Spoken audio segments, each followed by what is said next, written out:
The rattling thunder of hooves against hard-packed earth gave Hannah Blackwell just enough warning to look up from her map before she saw him a silhouette against the setting sun, a lone rider cresting the ridge. She paid him little mind. She had bigger concerns as dark clouds gathered on the horizon, promising a storm that would certainly catch her before she reached Salida. Hannah folded the worn map with a sigh and snapped the reins, urging her tired horses forward. Independence had its price, and right now, that price was racing a thunderstorm across the Colorado Territory in 1875 with nightfall approaching. Hannah had left St. Louis 3 weeks prior, determined to forge her own path after her husband's death. At 26, she was too young to resign herself to widowhood and too stubborn to accept her in-law's charity. Colorado called to her with promises of new beginnings, affordable land, and most importantly distance from the pitying glances that followed her through the streets of her hometown. The first fat drops of rain splashed against Hannah's face as the wind picked up, carrying with it the unmistakable scent of an impending downpour. Her wagon lurched forward as she urged the horses to pick up their pace, but the sky had other plans. Within minutes, the gentle patter transformed into a relentless deluge, turning the dirt road into a treacherous mud slick. "Come on, girls," Hannah called to her team of horses, her voice nearly lost in the howling wind. She pulled her oilskin coat tighter around her shoulders, squinting through the rain. According to her calculations, Salida was still at least 10 miles ahead too far in this weather with night falling. A brilliant flash of lightning split the sky, followed by a deafening crack of thunder that spooked her horses. The wagon jerked violently as they surged forward in panic. Hannah gripped the reins with white knuckles, fighting to maintain control. "Whoa, steady now." She shouted, but her commands were drowned out by another crash of thunder. The wagon hit something a rut. She couldn't tell and lurched sideways with a sickening crack. Hannah felt the right side of the wagon drop before she heard the splitting of wood. The horses whinnied in terror as the wagon tilted precariously, nearly throwing her from her seat. "No, no, no," Hannah muttered, carefully climbing down from the driver's bench to assess the damage. Rain plastered her hair to her face as she waded through ankle-deep mud to the right side of the wagon.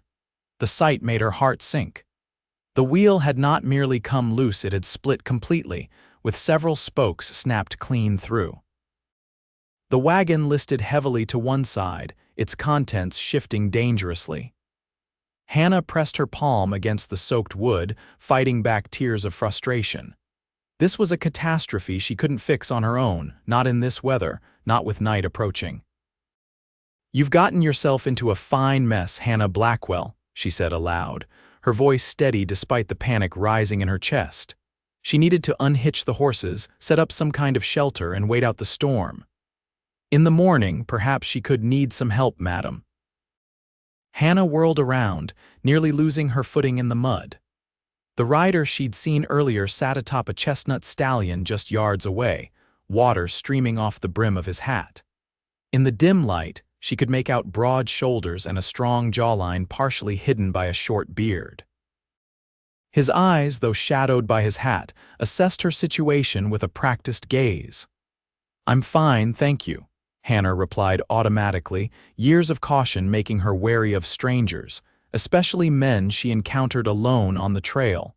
The rider tilted his head slightly. "With all due respect, madam, you don't look fine. That wheel's not going anywhere except back to kindling." Lightning flashed again, illuminating his face for a brief moment. He wasn't as young as she'd first thought, perhaps in his early 30s, with lines at the corners of his eyes that suggested years under the sun. His expression held no threat, only genuine concern. "I'm headed to Salida," Hannah said, raising her voice against the storm. "I'll manage until morning." The stranger dismounted with fluid grace that belied his size. Up close, he stood at least a head taller than Hannah, his movements deliberate as he approached, careful not to startle her. "Luke Norton," he said, tipping his hat slightly. "I've got tools and know-how." That wheel needs fixing before anything else in that wagon gets ruined. Hannah hesitated. Her options were limited, and the storm showed no signs of abating. The contents of her wagon, everything she owned in the world, were at risk. "Hannah Blackwell," she finally replied, extending a rain-soaked hand. Luke's grip was firm but gentle. "Let's get your horses settled first, Mrs. Blackwell, then we'll see about that wheel." With efficient movements, Luke helped Hannah unhitch the team and secure them under a makeshift shelter, using the wagon cover. The rain continued to pour, but Luke worked methodically, examining the broken wheel by the light of a lantern he retrieved from his saddlebags. "You've got good horses," he commented as he worked. "Strong stock." "My husband chose them," Hannah replied, then wondered why she'd volunteered that information. Luke nodded without looking up. "He chose well." Hannah watched as Luke assessed the damage, his hands moving with practiced skill over the broken wood. "Can it be fixed?" she asked. "Not permanently, not here," Luke replied honestly, "but I can make a repair that'll get you to Salida. From there, the wheelwright can sort you out proper." For the next hour, Hannah held the lantern while Luke worked, his hands steady despite the rain and cold. He spoke little except to ask for tools or to explain what he was doing. Hannah found herself studying him, the way his forearms flexed as he worked, the focused set of his jaw, the gentleness with which he handled the wood despite his obvious strength. "What brings you out this way, Mrs. Blackwell?" Luke finally asked as he fitted a temporary brace to the wheel. "A new start," Hannah answered simply. "My husband died last year. There wasn't much left for me in St. Louis." Luke glanced up at her, his eyes meeting hers. "I'm sorry for your loss." The sincerity in his voice caught Hannah off guard. There was no pity there, just acknowledgement of her pain. She nodded, unexpectedly touched. "And you?" she asked. "What brings you out in this weather?" "I've got land about 15 miles north of Salida. Was coming back from delivering horses to a ranch near Cannon City when I saw the storm brewing." He hammered a final piece into place. "Good timing, I suppose." The repair took shape under Luke's capable hands, not pretty but functional. As he fitted the wheel back onto the axle, Hannah noticed a long scar running from his wrist up under his sleeve. He caught her looking and offered a half smile. "Or souvenir," he said simply. "Virginia, 64. Hannah nodded, understanding immediately. Her husband had carried similar scars, though his had been more visible on the surface. By the time Luke secured the wheel, the worst of the storm had passed, leaving behind a steady drizzle. The darkness, however, had settled completely around them. "That should hold," Luke said, stepping back to inspect his work. "But I wouldn't trust it on these roads at night." He glanced at the sky, then back at Hannah. "There's a place about 2 miles ahead, old line shack I've used before. Dry roof, 4 walls. We could make it there, rest till morning." Hannah weighed her options. The sensible choice would be to accept his offer. Traveling alone at night with a newly repaired wheel was foolish, especially with the roads washed out as they were. "I appreciate the offer, Mr. Norton, but Luke," he corrected gently. "And I understand your hesitation, Mrs. Blackwell. You don't know me from Adam, but these hills get treacherous after a rain, and that wheel won't take much more strain." He hesitated, then added, "I'll ride with you now if you'll allow it, just to the line shack. Come morning, if you prefer to continue alone, I won't stop you." There was something in his direct gaze that eased Hannah's wariness. After a moment she nodded. "Thank you, Luke. And please call me Hannah." They hitched the horses back to the wagon, Luke working alongside her with easy efficiency. As they prepared to depart, he tied his horse to the back of the wagon and climbed up beside her on the driver's bench. "I'll take the reins if you don't mind," he said. "I know where we're going, and I can feel if the wheel starts giving way." Hannah handed over the reins, acutely aware of his presence beside her, solid and reassuring in the damp night air. As they started forward, the wagon creaking protestingly beneath them, Luke glanced at her. "You heading to Salida for good?" "That's the plan," Hannah replied, watching the careful way he navigated the mud-slicked path. "I have enough saved to buy a small plot, maybe start a garden, sell vegetables." Luke nodded approvingly. Good soil around Salada. Valley protects it some from the worst weather.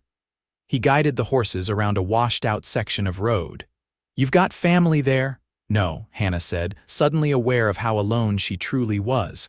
No family anywhere, not anymore. Luke was silent for a moment, his focus on the treacherous road. That takes courage, he finally said. Starting fresh like that. Or desperation, Hannah countered with a small smile. Luke's laugh was unexpected, a warm, rich sound that seemed to push back against the chill of the night.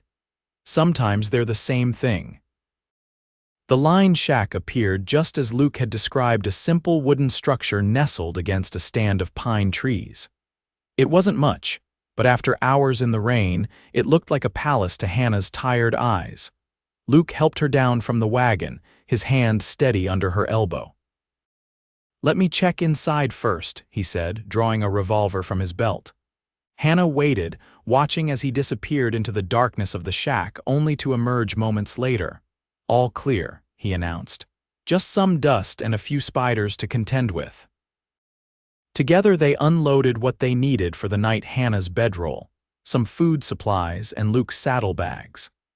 They worked in companionable silence, securing the horses under a lean-to attached to the side of the shack and covering Hannah's wagon as best they could. Inside, the shack was sparse but sound. A small iron stove stood in one corner, and Luke set about starting a fire while Hannah laid out their meager supper: cold biscuits, jerky, and a tin of peaches she'd been saving for a special occasion. Not exactly a feast, she apologized as she handed him a portion. Luke accepted it gratefully. I've had worse, much worse. He bit into a biscuit. During the war, we once ate boiled leather for 3 days straight, Hannah grimaced. My husband told similar stories. He served. Union cavalry, Hannah said, her fingers automatically going to the simple gold band she still wore. He came home different, quieter. The consumption took him last winter. Luke nodded, understanding in his eyes. War changes a man, some recover, some don't, did you? Hannah asked, then immediately regretted her boldness. I'm sorry, that's not my place to ask. It's a fair question, Luke replied, his voice thoughtful. I think I'm still finding out. He glanced up at her, a half-smile softening his features. Some days are better than others. As the fire warmed the small space, Hannah found herself relaxing in Luke's company. He was easy to talk to, asking questions about her journey and listening attentively to her answers without pressing for details she wasn't ready to share. So vegetables, Luke said as they finished the last of the peaches. That's your plan, Hannah nodded. To start with, I'm good with plants, always had the best garden in our neighborhood back home. She hesitated. And you, horses? Mostly, Luke confirmed. Got a small ranch started. Nothing fancy, but it's mine. Been at it 3 years now. He poked at the fire. Came west after the war, worked cattle drives, saved up. Colorado seemed like a good place to stop running. Luke's eyes met hers, and for a moment, Hannah saw something raw there, a glimpse of old pain quickly masked. From memories, I suppose, thought distance might help. Did it? Some, he admitted. The mountains have a way of putting things in perspective. Outside, the rain had stopped and moonlight filtered through the single grimy window. Hannah realized how late it must be, yet she felt no urgency to end their conversation. I should let you rest, Luke said, seeming to read her thoughts. Morning will come quick. They arranged their bedrolls on opposite sides of the small room, the fire between them. As Hannah settled in, pulling her blanket up to her chin, she found herself studying Luke's profile in the firelight. Thank you, she said softly, for stopping, for helping. Luke turned toward her, his expression thoughtful. Anyone would have. No, Hannah countered gently. Not anyone, not everyone stops for a stranger in trouble. Luke held her gaze for a moment before nodding. Get some rest, Hannah. Tomorrow we'll get you to Salada. Hannah closed her eyes, listening to the soft crackle of the fire and Luke's steady breathing across the room. For the first time since leaving St. Louis, she fell asleep without worry knitting her brow. Morning arrived with golden light streaming through the window and the distant call of birds.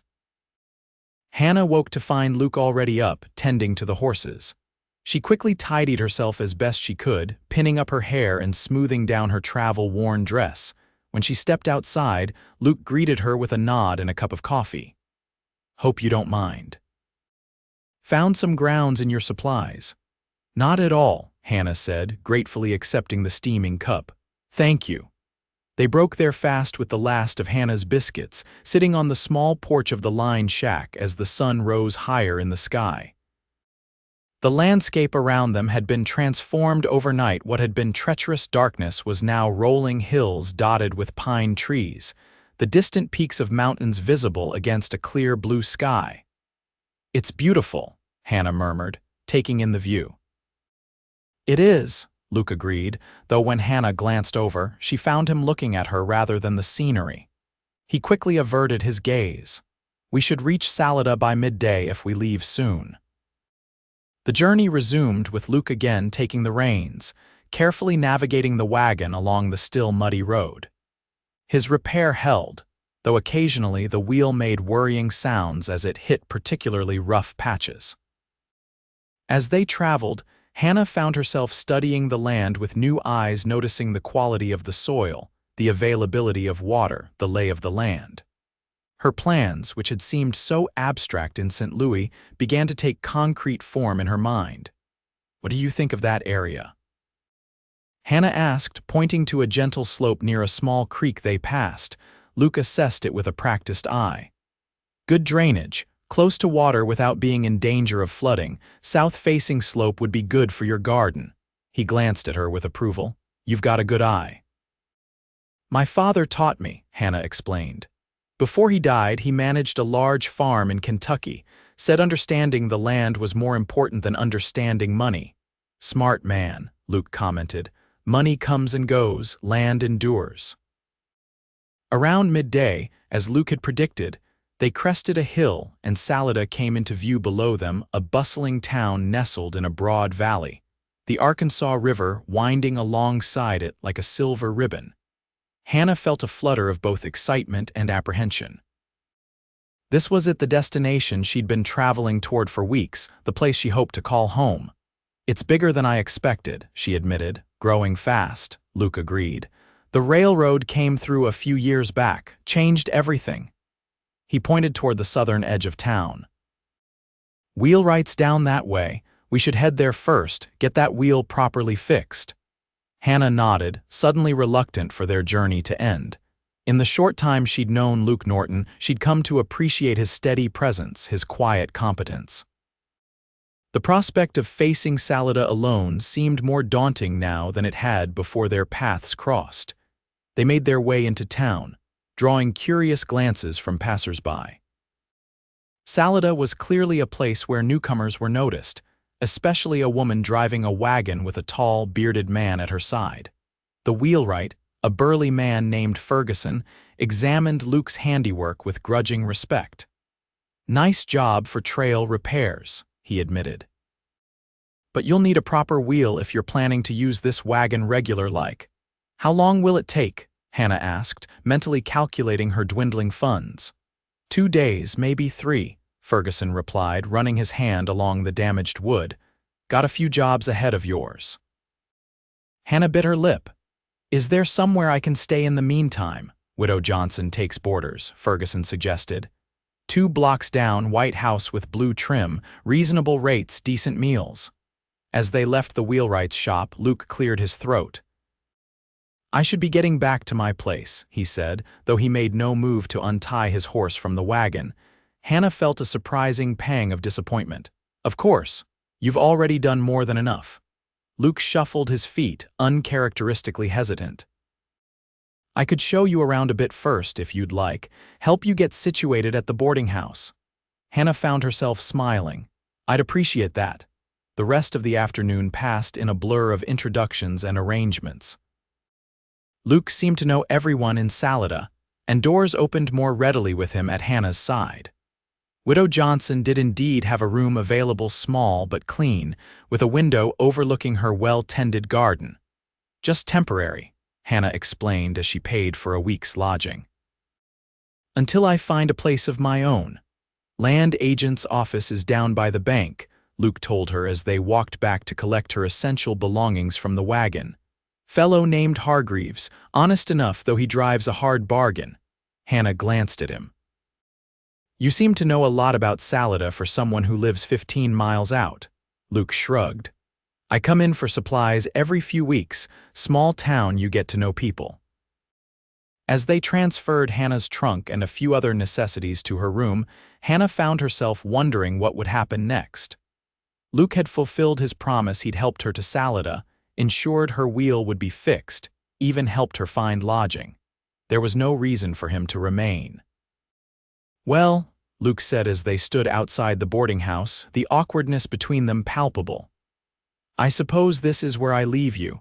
Hannah nodded, trying to mask her disappointment. "Thank you again for everything." Luke hesitated, then reached into his pocket and pulled out a folded piece of paper. "My place is here," he said, showing her a rough map he'd sketched. "If you ever need anything, help with your land, advice about crops, anything at all, you're welcome to call on me." Hannah took the map, their fingers brushing briefly. "That's very kind of you." "It's not kindness," Luke said quietly, his eyes meeting hers. "It's—" He trailed off, seemingly unable to find the right words. Hannah waited, heart inexplicably beating faster. "I'd like to see you again," Luke finally said, direct as always, "if you'd be agreeable to that." A warm flush spread across Hannah's cheeks. "I would be agreeable," she replied, surprised by how easily the words came. Luke's smile transformed his entire face, erasing years of weariness in an instant. "I'll be back in town on Saturday. Perhaps I could call on you then." "I'd like that," Hannah said, returning his smile. With a tip of his hat and a last lingering look, Luke mounted his horse and rode out of Salida, leaving Hannah standing on the boarding house porch with his map clutched in her hand and an unfamiliar lightness in her heart. The next few days passed in a flurry of activity as Hannah acquainted herself with Salida. She met with the land agent, Hargreaves, who showed her several available properties. None were perfect, but a 5-acre plot about 2 miles outside of town caught her attention. Good water access, decent soil, and most importantly, a price she could afford. Previous owner gave up, headed back east, Hargreaves explained as they surveyed the land. Cabin's basic but sound. $500 takes it all. Hannah walked the property carefully, examining the soil, noting the southern exposure, mentally plotting where she would plant her garden come spring. The cabin was indeed basic, a single room with a small lean-to addition, a stone fireplace and windows that needed reglazing. But it was structurally sound, and Hannah could see its potential. "I'll take it," she decided, extending her hand to Hargreaves. By Saturday, Hannah had signed the papers, paid the money, and begun planning the improvements she would make to her new home. The wheelwright had finished repairing her wagon, and she'd moved her belongings to the cabin, though she continued to board with Widow Johnson until she could properly clean and prepare the place. When Luke arrived as promised, Hannah was waiting on the boarding house porch, dressed in her best gown, a simple blue affair that brought out the color of her eyes. She'd spent more time on her appearance than she cared to admit, even borrowing a bit of Widow Johnson's lavender water for the occasion. Luke, too, had made an effort. His beard was neatly trimmed, his clothes clean if well worn, and he carried a small bunch of wildflowers that he presented with an almost boyish uncertainty. "These are lovely," Hannah said, accepting them with genuine pleasure. "Thank you." Luke smiled, relief evident in his expression. "I hear congratulations are in order. Hargreaves mentioned you bought the old Peterson place." Hannah nodded, pleased that news traveled so quickly. "It needs work, but it has good bones. Would you like to see it?" They spent the afternoon at Hannah's new property, with Luke offering practical suggestions for improvements and Hannah sharing her vision for the land. As the sun began to set, they sat on the cabin's small porch, sharing a simple meal Hannah had packed. "It's a good piece of land," Luke said, his approval evident. "You chose well." "I'm glad you think so," Hannah replied. "Your opinion matters to me." Luke looked at her then, his expression serious. Why is that, Hannah? The directness of his question caught her off guard, but Hannah found herself answering with equal honesty. Because I trust your judgment. Because in the short time I've known you, you've proven yourself to be a man of integrity and skill. She paused, gathering her courage. And because I enjoy your company more than I expected to enjoy anyone's again. Luke's eyes never left hers as she spoke. When she finished, he reached across the space between them and gently took her hand in his. I feel the same, he said simply. The touch of his calloused fingers against hers sent a warmth spreading through Hannah that had nothing to do with the evening air. For a moment, they sat in companionable silence, watching as the first stars appeared in the darkening sky. I should get you back to town, Luke said eventually, though he made no move to release her hand. Yes, Hannah agreed reluctantly. Widow Johnson locks the doors at 9. The ride back to Salida was filled with comfortable conversation about practical matters when Hannah planned to move into the cabin permanently, what repairs should take priority, which crops might be best suited to her land. I could help, Luke offered as they approached the boarding house. With the repairs, I mean. I'm handy with tools and some of those jobs would go faster with an extra pair of hands. Hannah hesitated, aware of how such an arrangement might appear to others. That's very generous, but I understand your concern, Luke interrupted gently. Your reputation matters. Perhaps I could come on Saturdays when others are around. The Richardsons' place is just over the hill. They'd see me coming and going. The consideration behind his offer touched Hannah deeply. That would be perfect, she said. Thank you. As they said their goodbyes on the boarding house porch, Luke held her gaze a moment longer than necessary. Until next Saturday, then? Until Saturday, Hannah confirmed, a pleasant anticipation already building at the thought. Over the following weeks, a routine developed. Every Saturday, Luke would arrive at Hannah's property, tools in hand, ready to tackle whatever project she had deemed most pressing. Together they replaced rotted floorboards, repaired the roof, rebuilt the stone chimney, and constructed a proper henhouse. With each visit, Hannah found herself looking forward to Luke's arrival more eagerly, counting the days between Saturdays. They worked well together, falling into an easy rhythm that required few words.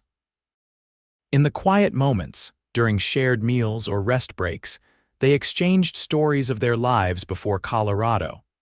Hannah learned that Luke had grown up in Pennsylvania, the son of a blacksmith who had taught him to work with his hands.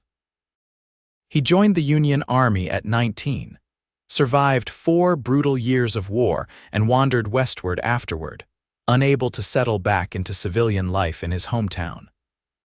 In turn, Hannah shared stories of her childhood in Kentucky, her marriage at 18 to James Blackwell, a kind man 10 years her senior, and their move to St. Louis, where James had established a modest printing business before the war called him away. We never had children, Hannah admitted one afternoon as they planted her first vegetable garden. I thought there would be time after he returned, but he was never quite well after the war, and then the consumption took hold. Luke nodded, understanding in his eyes. War has a way of stealing futures, even from those who survive it. As spring blossomed into summer, Hannah's cabin transformed into a home. Fresh whitewash brightened the walls, curtains hung at the windows, and her garden flourished under her careful tending. She began selling vegetables and eggs in Salida, building a modest reputation for quality produce. Luke's visits remained the highlight of her week, though they now extended beyond Saturdays. Sometimes he would ride over on a Wednesday afternoon, ostensibly to check on a repair but really just to spend an hour in her company. Other times, he would appear with a haunch of venison or a basket of trout, insisting that he had too much and would she please help him avoid waste. Hannah was not naive. She recognized the growing attachment between them, felt it in the lingering glances and the way their hands would occasionally brush, sending that now familiar warmth through her. But she proceeded cautiously, mindful of the life she was building and the independence she had fought so hard to achieve. One Saturday in late July, Luke arrived with an unusual request. "There's a social at the church tomorrow evening," he said as they worked side by side, weeding Hannah's thriving garden. "Dancing, food, the usual summer gathering. I wondered if you might accompany me." Hannah paused, sitting back on her heels to look at him. "Like a proper outing?" she asked, unable to keep a small smile from her lips. Luke's ears reddened slightly. "Yes, madam, a proper outing, if you'd be interested." Hannah considered the implications. Attending a social together would be a public declaration of sorts, an acknowledgement of whatever was growing between them. The thought both thrilled and terrified her. "I would be interested," she finally replied, her voice steadier than she felt. "Very much so." The smile that spread across Luke's face was worth any potential complications. "I'll come for you at 5 then.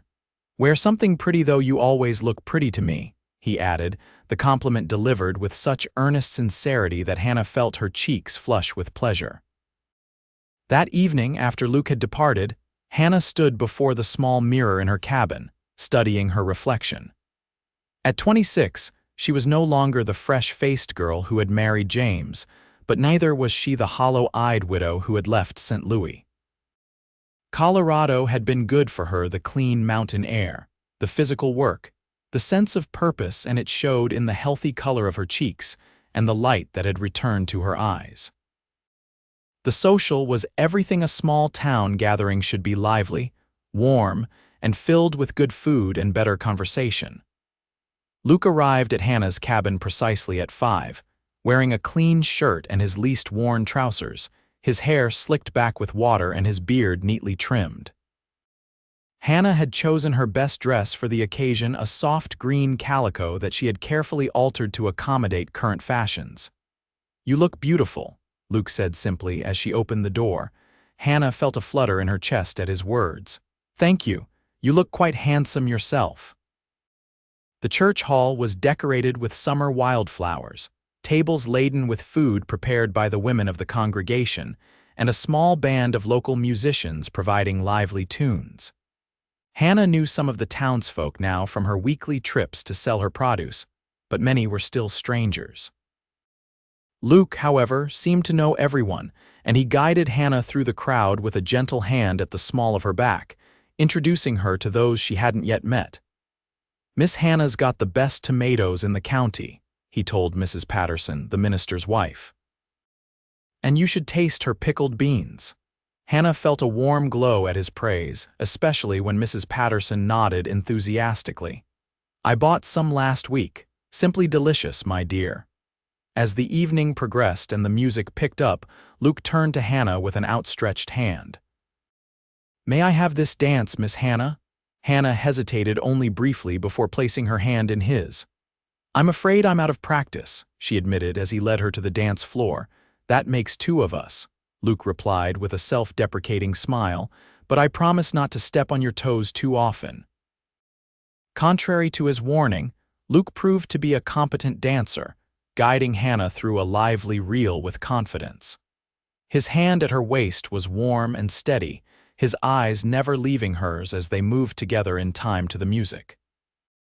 Hannah found herself laughing with pure joy as they twirled and stepped, the worries and hardships of recent years momentarily forgotten.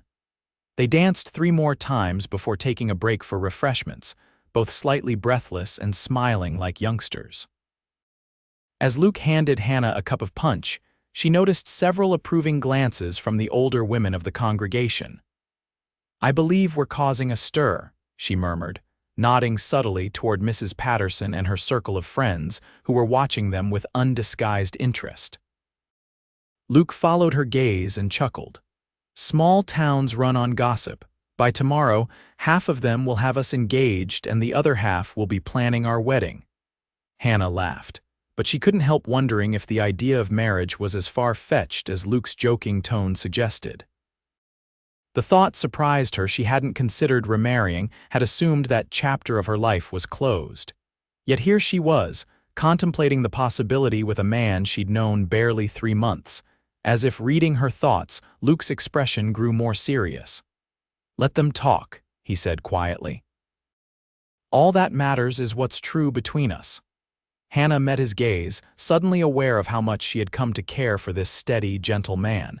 "And what is true between us, Luke?" Luke took a deep breath, his eyes never leaving hers. "That I care for you, Hannah. More than I expected to care for anyone again. That when I'm not with you, I'm thinking about when I will be next. That you've brought something back to life in me that I thought was lost for good." The simple honesty of his declaration touched Hannah deeply. "I feel the same," she admitted, her voice barely above a whisper. "It frightens me sometimes how much I look forward to seeing you." Luke's hand found hers, their fingers intertwining naturally. "We don't have to rush anything," he assured her. "We have time." The remainder of the evening passed in a pleasant blur of dancing, conversation, and shared laughter. When Luke finally escorted Hannah home, the moon was high in the sky, casting silver light over the landscape. They stood on her porch, reluctant to say goodnight. Luke reached up, gently tucking a strand of hair behind Hannah's ear, his touch feather light against her skin. "Thank you for coming with me tonight," he said softly. "Thank you for asking me," Hannah replied, equally soft. For a moment they stood in silence, the air between them charged with unspoken words. Then, slowly, giving her every chance to step away, Luke leaned down and pressed his lips to hers in a gentle, questioning kiss. Hannah's heart raced as she returned the kiss, her hand coming up to rest against his chest, feeling the steady beat of his heart beneath her palm. The kiss was brief but perfect, a promise, a beginning. When they parted, Luke's eyes were dark with emotion. "Good night, Hannah," he whispered, pressing one more gentle kiss to her forehead before stepping back. "Good night, Luke," Hannah replied, watching as he mounted his horse and rode away, turning once to wave before disappearing into the night. Inside her cabin, Hannah leaned against the closed door, her fingers touching her lips where Luke's had been moments before. She felt like a young girl again, dizzy with possibilities and hopes for the future. For the first time since James's death, she allowed herself to imagine a different life, one shared with someone who understood her strength and her vulnerability in equal measure. As summer gave way to autumn, Hannah and Luke's relationship deepened. Their time together expanded beyond Saturday work sessions to include Sunday dinners after church, occasional evenings by Hannah's fireplace reading or simply talking, and rides through the countryside on Luke's days off from ranch work. Hannah's business prospered as well. Her garden produced abundantly, and she began preserving food for the winter, canning vegetables, drying herbs, and storing root crops in the root cellar Luke had helped her dig beneath the cabin floor. She even acquired a milk cow, which Luke insisted on gifting her for practical reasons, though his shy smile as he presented the gentle jersey belied his practical explanation. In October, as the aspen trees turned brilliant gold and the mountains received their first dusting of snow, Luke invited Hannah to visit his ranch for the first time. "I'd like you to see it," he said simply. "See where I live, what I've built." Hannah recognized the significance of the invitation. In all their time together, Luke had always come to her, respecting her independence and the boundaries she had established. This reversal represented a new level of trust and intimacy between them. Luke's ranch was exactly as Hannah had imagined from his descriptions, a sturdy log home nestled in a protected valley, surrounded by corrals and outbuildings, with a small herd of horses grazing in a nearby meadow. It wasn't large or grand, but it was well maintained and thoughtfully arranged, a testament to Luke's character. "It's beautiful," Hannah said sincerely as Luke showed her around the property, introducing her to each of his horses by name and explaining his breeding program. "It's taken 3 years to get this far," Luke admitted as they walked. "Started with just the cabin and 2 mares, built everything else bit by bit." Inside, the house was simple but comfortable, a main room with a stone fireplace much like Hannah's, a small kitchen area and 2 bedrooms. The furniture was sturdy and practical, much of it clearly made by Luke's own hands. "This is fine craftsmanship," Hannah commented, running her hand along a bookshelf filled with well-worn volumes. My father taught me woodworking, Luke explained. Said a man should know how to build the things he needs. As they sat at Luke's table sharing the meal they had prepared together, Hannah felt a sense of rightness, of belonging.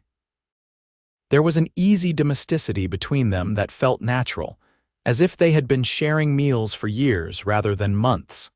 After dinner, they sat before the fire, Luke in his armchair and Hannah on a small sofa nearby.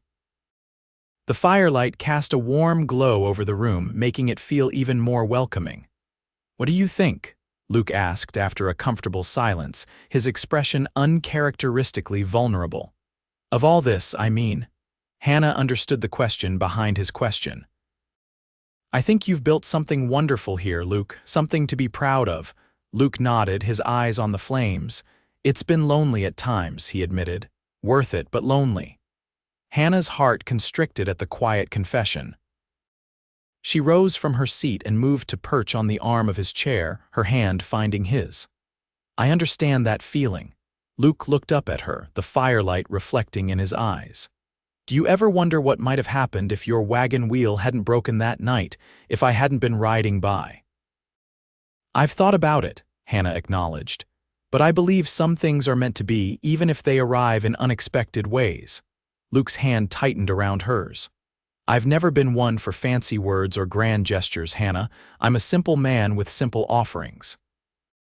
But I want you to know that meeting you has been the best thing that's happened to me in a very long time." Hannah felt tears prick her eyes at his straightforward declaration. "And meeting you has been the best thing to happen to me, Luke Norton. You gave me back hope when I thought I'd lost it for good." Luke stood, drawing Hannah to her feet with him.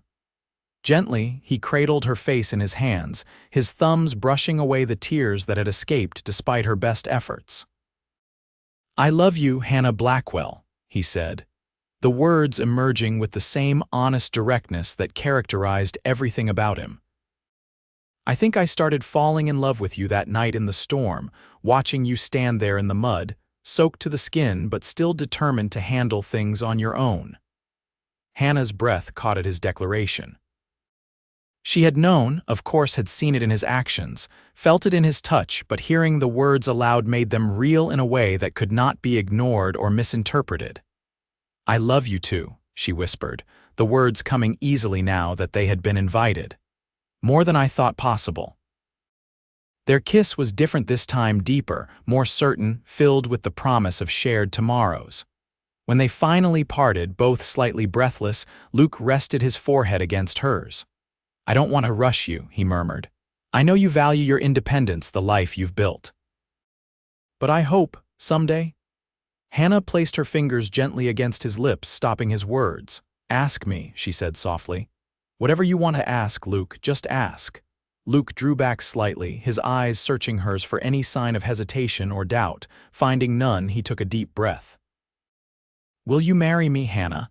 Not right away if you're not ready, but someday. Would you consider building a life with me, combining what we've each started on our own into something we create together?" Hannah felt a surge of joy so intense it nearly overwhelmed her. This was not a proposal that asked her to abandon her dreams or subsume her identity into his. This was an invitation to partnership, to shared purpose. "Yes," she answered without hesitation. "Yes, I will marry you, Luke Norton, and I don't need someday, I'm ready whenever you are." Luke's smile was radiant as he lifted her off her feet in an exuberant embrace, spinning her around once before setting her gently back on the ground. "Are you sure?" he asked, his voice thick with emotion. "I don't want you to feel rushed." Hannah laughed, her heart lighter than it had been in years. "I've never been more certain of anything in my life." They agreed to marry after the first snowfall, when Hannah's garden was fully harvested and the most pressing ranch work was complete. Neither wanted a long engagement, and both preferred a simple ceremony with just their closest friends in attendance. The news of their engagement spread quickly through Salida, met with general approval and more than a few satisfied nods from those who had been predicting this outcome since the summer social. Widow Johnson insisted on hosting a small gathering in their honor, and Mrs. Patterson organized the ladies of the church to prepare a wedding quilt, As the wedding day approached, practical matters needed to be addressed. They decided that Hannah would move to Luke's ranch after the ceremony. It was larger and better established than her cabin, and his horse breeding business required his daily presence. Hannah's property would not be sold, however. They would maintain it as a garden plot, with Hannah continuing to grow and sell vegetables in Salida. "It's the best of both worlds," Hannah explained to Widow Johnson as they discussed the arrangements. "I keep my land and my business, but I gain a partner and a home with the man I love." The first snow fell in mid-November, blanketing the landscape in pristine white. As promised, Luke and Hannah were married the following week in a simple ceremony at the church in Salida. Hannah wore a new dress of deep blue wool, with a crown of dried autumn flowers in her hair. Luke wore his best suit, his face freshly shaved for the occasion, his eyes never leaving Hannah's as they spoke their vows. "I, Luke Norton, take you, Hannah Blackwell, to be my lawfully wedded wife," he promised, his voice steady and sure.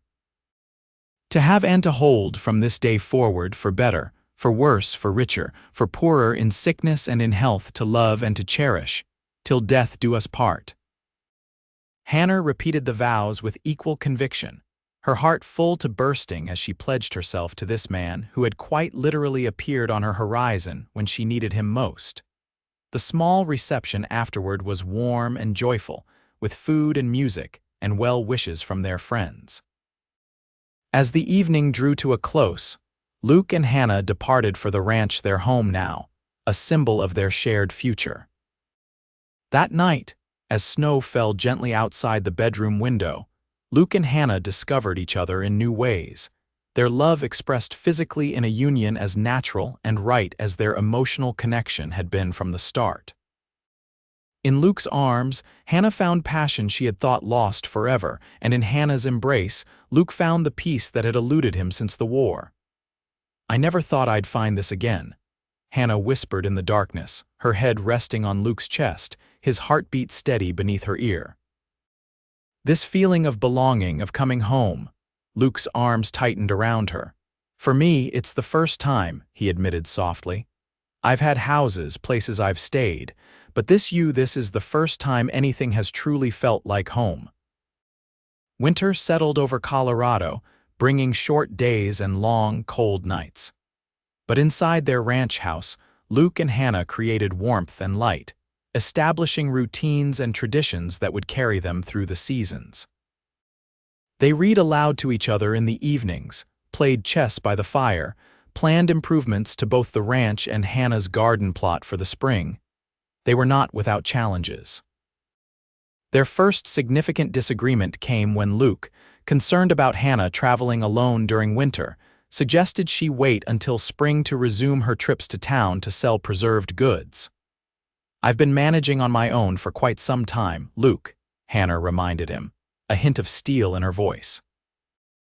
"I know how to handle winter travel. It's different now," Luke argued. "You don't have to push so hard. We're doing fine. You don't need the income from those sales right now." "It's not about the income," Hannah countered. "It's about the business I've built, the customers who depend on me. It's about keeping my word." They went to bed that night without resolving the issue, an uncomfortable silence between them. But in the morning, Luke approached Hannah with a compromise. "What if we go together?" he suggested over breakfast. "Once a week, we both make the trip. You keep your commitments, I stop worrying, and we get a day in town together." Hannah considered his offer, recognizing the effort he was making to understand her perspective rather than simply assert his authority as her husband. "That would work," she agreed, reaching across the table to squeeze his hand. "Thank you for understanding how important this is to me," Luke nodded, relief evident in his expression. "I'm still learning how to be a husband," he admitted. "I don't want to change who you are, Hannah.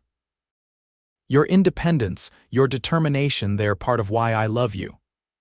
"And I'm learning how to be a wife again," Hannah replied. "How to share decisions, how to compromise. It's different with you than it was before. Better in many ways." As winter deepened, Hannah discovered she was with child. The news filled them both with joy and trepidation. A baby, Luke breathed when Hannah told him, his hand gently covering hers where it rested on her still flat stomach. "Our baby." "Are you happy?" Hannah asked, though his radiant smile had already answered her question. "Happier than I've ever been," Luke assured her, gathering her into his arms. "Are you, truly?" Hannah nodded against his chest. "Truly. I had given up on this dream of having a family, children of my own, and now." The pregnancy progressed smoothly through the winter months. Hannah remained active, accompanying Luke to town weekly as agreed and helping with the lighter ranch chores. Luke, for his part, became even more attentive, ensuring Hannah ate well and rested adequately while still respecting her need for independence. Spring arrived with a burst of new life foals in the paddocks, fresh green shoots in the garden, and Hannah's growing belly a reminder of the new life they had created together. They worked side by side preparing the garden at Hannah's cabin, planting an even larger variety of vegetables this year to accommodate their expanding family. "We should name the baby after the storm," Luke suggested one evening as they sat on the porch watching the sunset, his hand resting on Hannah's rounded stomach. "Since that's what brought us together," Hannah laughed. "I'm not naming our child Thunder or Lightning, Luke Norton." "What about Rain? Rain Norton has a nice ring to it," Luke teased, his eyes crinkling with humor. "Perhaps something subtler," Hannah suggested, playing along. "April or May if it's a girl, they're spring months like when we met. And if it's a boy," Hannah considered this. "What was your father's name?" "Samuel," Luke replied, a softness entering his voice. "Samuel Norton. He was a good man." "Then Samuel it is if we have a son," Hannah decided, covering Luke's hand with her own. "And perhaps Elizabeth for a girl after my mother." In late August, as the first hints of autumn touched the aspen leaves, Hannah gave birth to a healthy son. The labor was long and difficult, but with Luke by her side and the local midwife in attendance, she delivered Samuel James Norton just as dawn broke over the mountains. "He's perfect," Luke whispered, tears streaming unashamedly down his face as he held his son for the first time. "Hannah, he's absolutely perfect." Hannah watched her husband cradle their child, exhaustion momentarily forgotten in the face of such complete joy. "He has your chin," she observed, reaching out to touch the baby's tiny face. "And your eyes, I think," Luke replied, gently returning the infant to Hannah's arms. "Though they may change." "Samuel James Norton," Hannah murmured, pressing a kiss to her son's forehead. "Welcome to the world, little one. You are so loved already." The first year of Samuel's life brought changes and adjustments to their routine. Luke built a cradle and later a small bed, each piece crafted with the same care and attention to detail he brought to all his work. Hannah juggled motherhood with her garden business, often working with Samuel strapped to her chest or napping nearby under the watchful eye of his father. They found a rhythm, a balance between individual pursuits and shared responsibilities. Luke took on more of the gardening work during Samuel's early months, ensuring Hannah's business continued to thrive while she focused on recovery and nursing.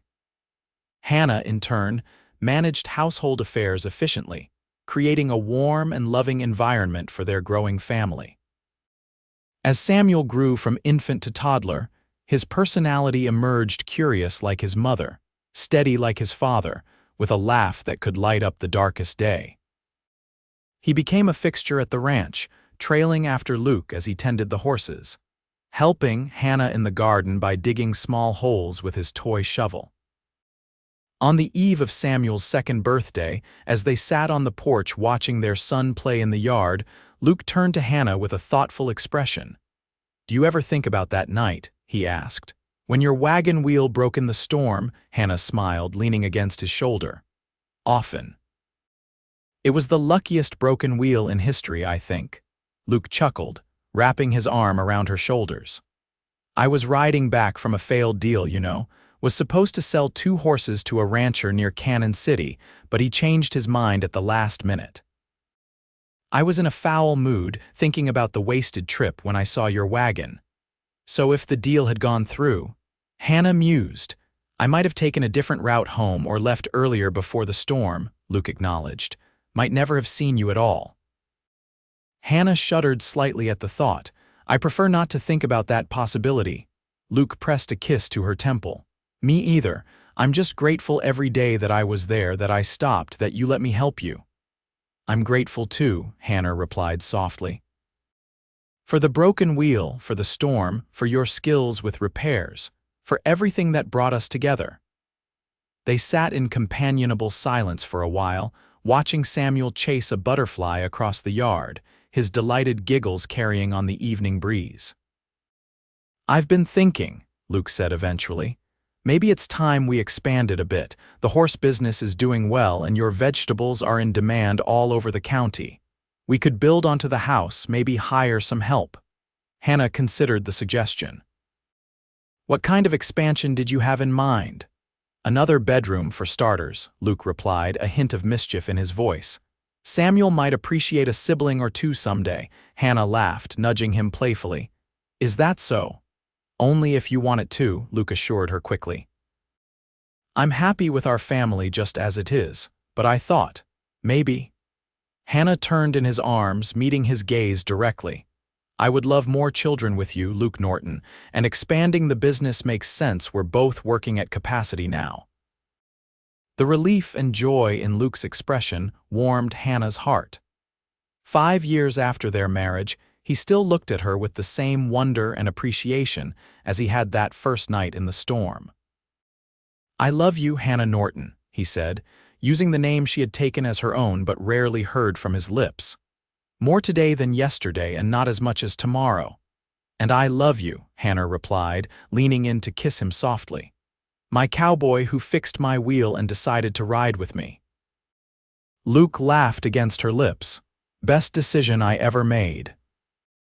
As twilight deepened around them and Samuel tired of his butterfly chase, Luke and Hannah called their son to them, enfolding him in a family embrace that spoke of all they had built together, not just a home or a business, but a life filled with love, respect, and shared purpose.